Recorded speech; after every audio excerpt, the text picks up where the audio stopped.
Today, interns, we are taking a wild but sobering journey into the lungs, like literally. Because what starts as a simple cough for MMA legend Ben Askren ends up testing the limits of modern medicine in the most dramatic way possible. Trust me, you don't want to miss this story because you don't know when this bug might reach out and touch you. I'm Dr. Chris Raynor, orthopedic surgeon, sports medicine doc, lover of things that get you moving and keeping you healthy. And this is how you get smarter. So, how does a healthy world-class athlete nearly lose his life to an infection most people dismiss as just a chest cold? And what can you do to protect yourself? Stick around, because by the end of this video, you'll know more than most doctors about pneumonia, MRSA, and what it takes to come back from the brink. Askren style. If you're a returning viewer, do me a solid and give the video a like and share your thoughts about this sad topic. If you are new to the channel, welcome. Watch the video first, and if so inclined, join our army of intelligent interns learning about healthcare at the end. And don't forget to subscribe with notifications so that you can be alerted when I post content related to your health and the world around you. Let's get to 1 million together and have everyone arrive there a smarter person. And if you dig what I do and want to support our mission even more, consider becoming a member of the channel. Now that we've caught our breath, let's proceed. Pneumonia is an infection of the lung tissue, usually caused by bacteria or viruses, but sometimes also fungi. It's not just a bad cold. It can literally kill even the healthiest people. In fact, pneumonia is one of the leading causes of infectious disease deaths globally. Pneumonia isn't just one disease, it's a broad term for infection and inflammation of the lungs' air sacs, called alveoli. When these fill with pus, fluid, and cellular debris, oxygen has trouble getting through, making you feel short of breath and frankly terrible. There are several different causes of pneumonia. The most common culprit is a bacterium called Streptococcus pneumoniae. Other common bacteria include Staphylococcus aureus, a skin bug, including MRSA, the superbug, Haemophilus influenzae, and gram-negative bacteria, usually found in dirt and in the gut, like Klebsiella and Pseudomonas, especially in hospital settings. But bacteria are not the only culprits. Viruses like influenza, RSV, or respiratory syncytial virus,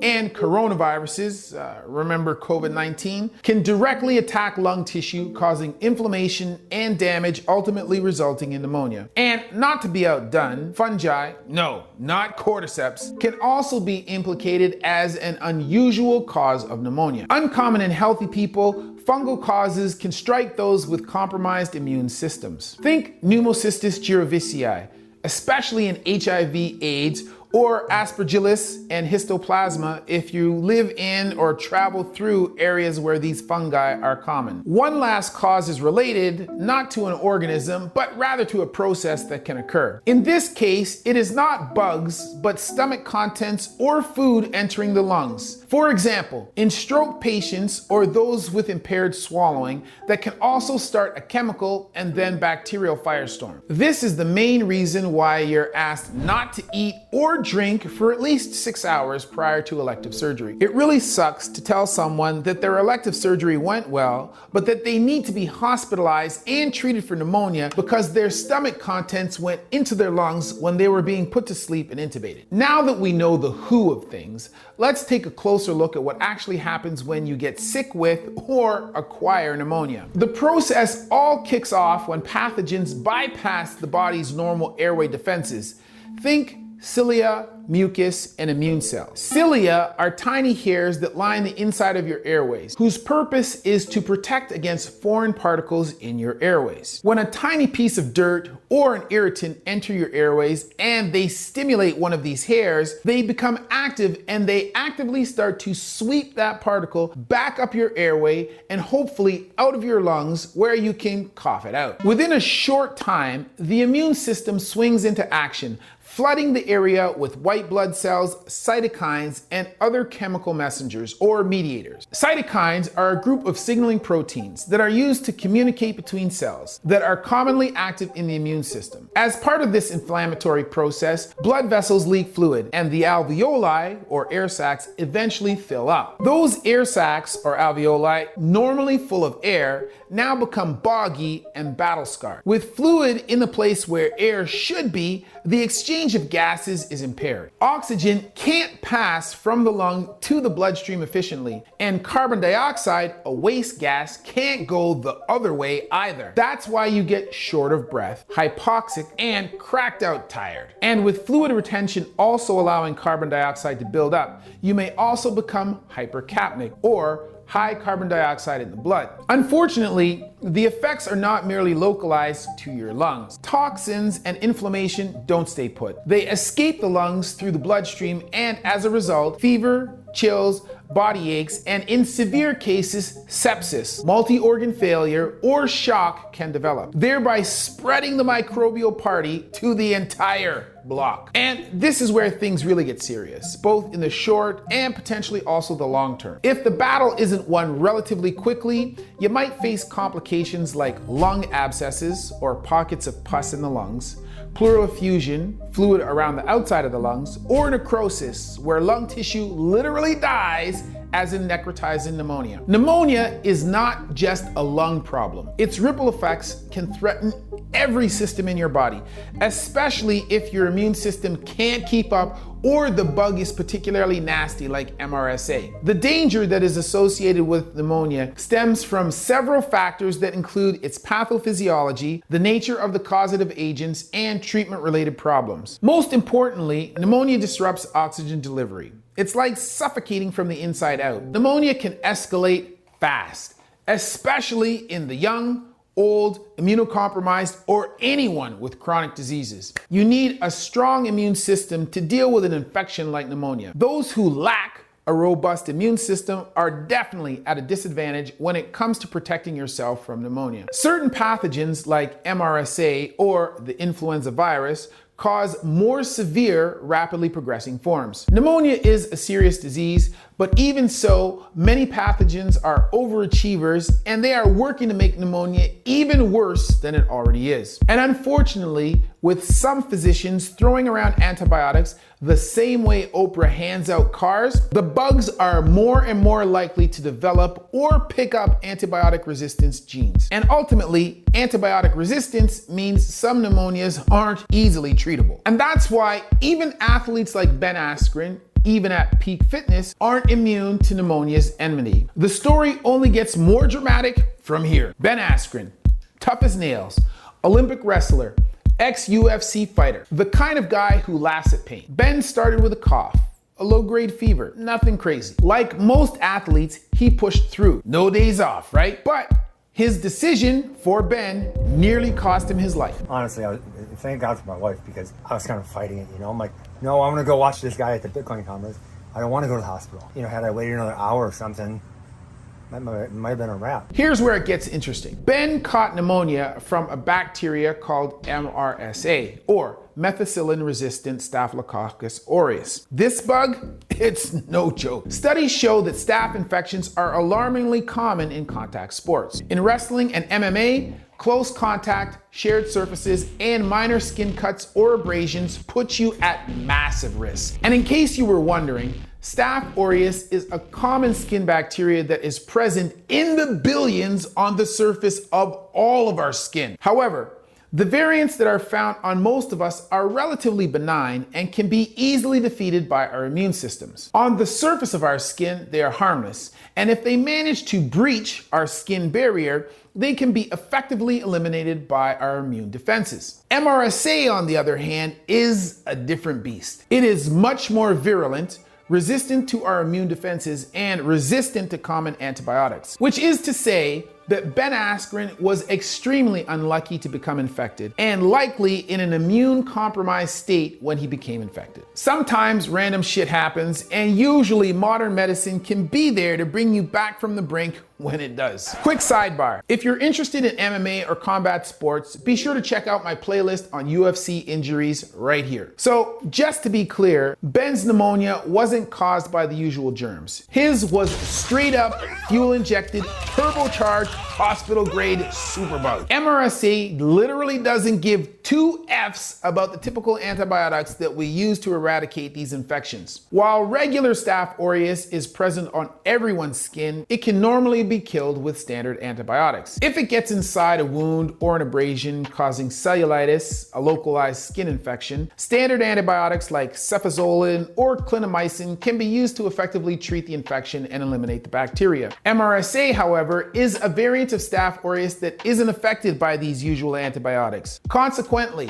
infections that might normally be minor in nature and quickly eliminated become serious, potentially life-threatening, and extremely difficult to treat successfully. And this is only skin infections we're talking about here. If you apply this same issue to other types of infections caused by Staph aureus, you can see why we have a real serious problem. Most pneumonia cases get labeled community acquired, but the pneumonia that Ben got is on another level. Fulminant necrotizing pneumonia. In plain English, his lungs were being dissolved from the inside out. Rather than merely creating fluid and pus in the lung tissue, this form of pneumonia chooses to also dissolve the actual lung tissue like an alien xenomorph with a hole in its carapace. Symptoms: rapid onset breathlessness, high fevers, spiking oxygen needs. Ben was admitted to the ICU almost overnight as his lungs went from not great to catastrophic. And the mortality rates,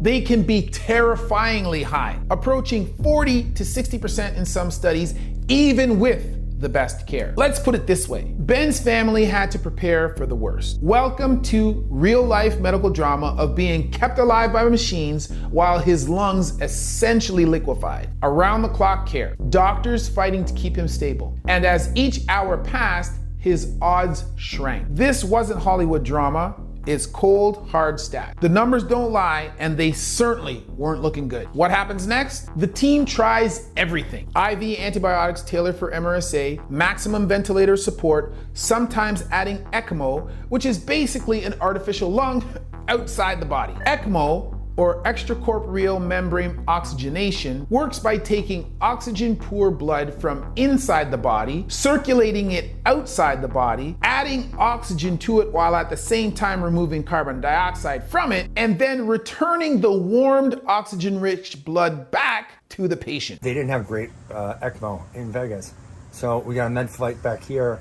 They had to have me on 2 ECMO machines to keep me alive. But even with all this, Ben didn't improve. And here's where things get really dicey. The only option left on the table after his lungs were essentially dissolved away and rendered completely useless was a double lung transplant.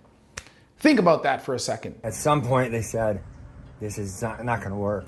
You either need a lung transplant or he's gone. Swapping out both lungs mid-crisis, or face certain death. Statistically, it's one of the most complex and high-risk procedures out there. For fulminant necrotizing pneumonia, sometimes it's the only hope. Ben had to make a decision. Risk it all on an insanely tough and dangerous surgery or almost certainly die. And I know that I've talked about lung transplants before in my Space Marine video series, but that was speculative fiction. Here, this was reality, and these were the hard, cold facts. I won't go into the fine details of how that surgery is performed, but suffice it to say that it involves cracking the chest to gain entry to the lungs, removing the diseased or damaged lungs, connecting the donor's airways and blood vessels to the recipient's body, and then closing the chest, all while the heart-lung bypass machine is used to maintain circulation during the surgery. Surgery can last anywhere from 6 to 12 hours depending on the complexity of the procedure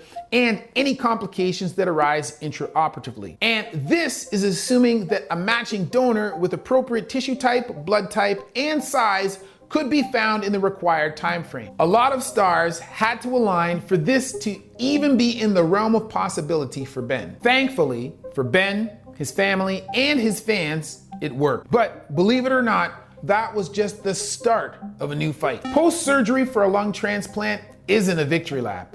It's the beginning of a marathon. The reality associated with this procedure, side effects from surgery, a long stay in hospital, and a tough road of recovery with lots of setbacks. Simple things like walking or talking can become huge achievements. Simply being able to stand and walk without assistance is a major accomplishment. And here's something most people don't even think about. After a lung transplant, you're on powerful medications to stop your body from rejecting the new organs, immunosuppressants. They work, but they lower your immune defense. On immunosuppressants, your body is less likely to attack the new lungs that your body recognizes as not being your own. But at the same time, it leaves it less prepared to fight off infections from bacteria, viruses, and other microbes you might come into contact with. That means a higher risk of infections, kidney problems, and even cancer in the long term. Ben had to learn a new normal, measured routines, strict hygiene, and a totally different relationship to risk. Many activities that he previously took for granted and did without even thinking are now off limits and serious risks to his health. Take wrestling, for example. You might wonder, can anyone get a double lung transplant and go back to MMA or high-level sports? While it is possible for some to return to some level of sport activity, for most the reality is unfortunately no. This is particularly true for very vigorous and contact sports. The risks are just too great. Any cut, scrape, or contact with someone sick could become a life-threatening event. For most, the goal is quality of life, being able to breathe, walk, and live independently. Ben's journey is about adapting, not just surviving. Ben has a long road ahead of him, and there are bound to be issues that cross his path from time to time, but I wish him well on his journey. But more importantly, what does this all mean for you, and should you be worried about contracting pneumonia caused by MRSA yourself?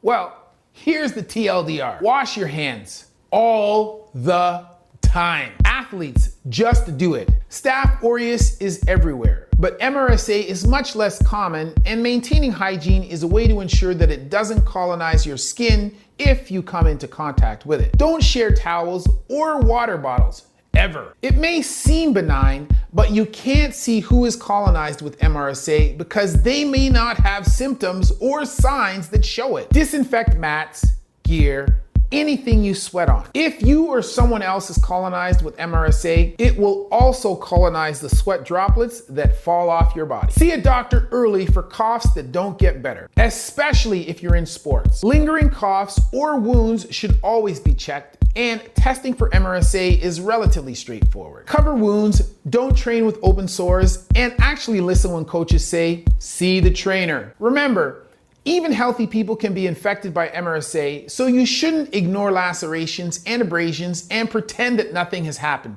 especially if you are involved with close contact activities. Ben's story isn't just a medical story, it's a wake-up call. Even world-class athletes, maybe especially them, can get blindsided by infections that don't play fair. But with vigilance, education, and respect for your body, tragic stories like Ben's can be prevented.